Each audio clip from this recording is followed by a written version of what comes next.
Okay, we're going to talk about distributive property. So you can pull up the handout and use that and print it out if you want to, or you can write it just like I am on the board. So I have your handout as well. Okay, so this says A times everything in parentheses B plus C. Normally we would try to do what's inside parentheses because of the order of operations, but you don't know what B is and you don't know what C is. And now I see distributive property, so that A is going to be distributed to everything inside.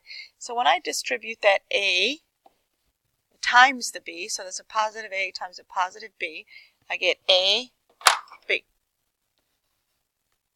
When I take that A and I distribute it to the C, that's a positive A times a positive C, so it's a positive A, C. And then the next step would be to combine like terms, but we cannot combine like terms with those problems. So let's continue. Let's go on to number 1. I'm not going to use the color anymore. I just want you to see that. So I have 7 times x plus 4. So yes, you do inside parentheses, but you cannot add x and 4. So now let's use our distributive property. So 7 times x gives me 7x. That's a positive 7. So now we have a positive 7 times a positive 4 is 28. Let's do number 2. It's 2 times b minus 3. So when we take a positive 2 times a positive b, we get a positive 2b. And we take a positive 2 times a negative 3, gives us negative 6. Let's go on to number 3. So we have negative 4 times y plus 3. So that's a negative 4 being distributed to a positive y. So a negative times a positive is negative 4y. And now we have a negative times a positive 3 gives us negative 12. Number 4. That's a negative 5 times m minus 2. So a negative times a positive is a negative. A negative times a negative is a positive. Number 5, there's a little negative sign outside, and you can look at that as negative 1. We don't always write it, we just write the negative sign. So now we have a negative times a positive, gives us negative, and then a negative times a negative is a positive 9. Okay, so I want you to finish 6 through 9. I'm going to go on to, now I'll say, 6 through 9, and I'm going to start 10. So now we have 10. 3 times m plus n. So we have positive 3 times a positive m is 3m, and a positive 3 times a positive n is 3n.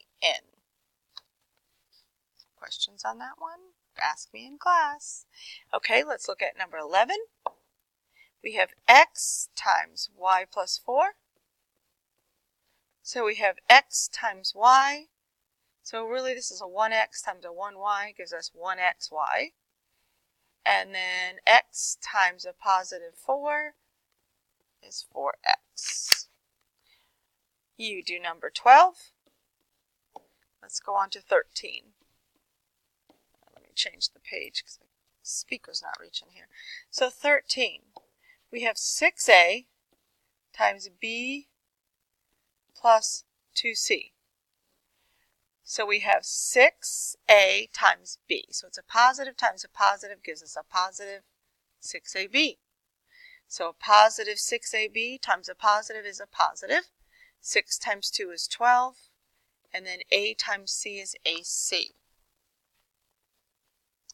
Finish the ones that I haven't done. So 14, 15, I believe I left 12. Let's go on to number 16. You have 1/4 times 8x minus 4. 1/4 times 8. On the side here, I'm going to show you what that means. Is 1/4 times 8. If I put that 8 over 1, it's still 8.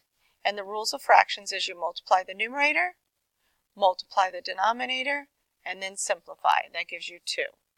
Or you can look at this as if the numerator is 1, you can take that 8 and divide that by the 4. You really need to know how to use those fractions though. So that's 2x, And this one here, I'll do that one on the side so you can see it and get practice of it.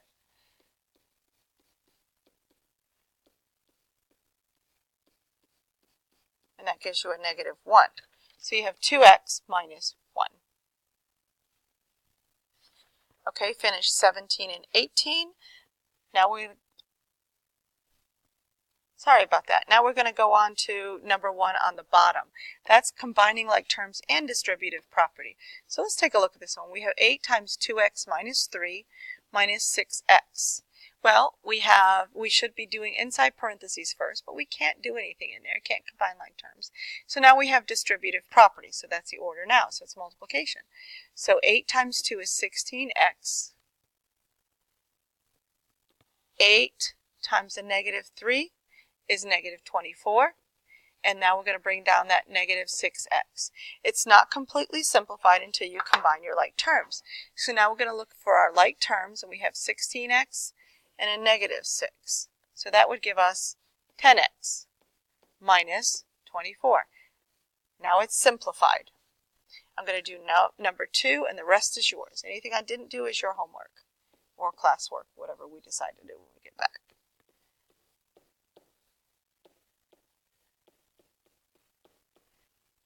Okay, so I see distributive property. I see quite a few things going on. So let's take care of this. 9 times 2 is 18k.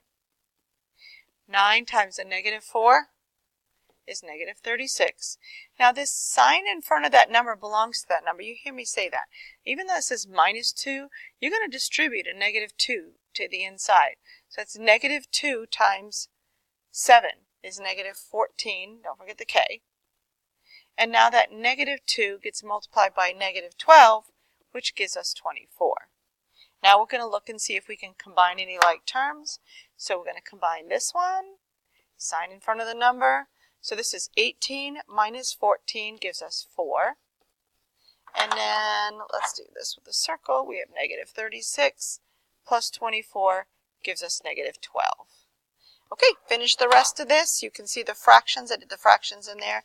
You know, you have your calculator, but I'd love you to use those rules of fractions.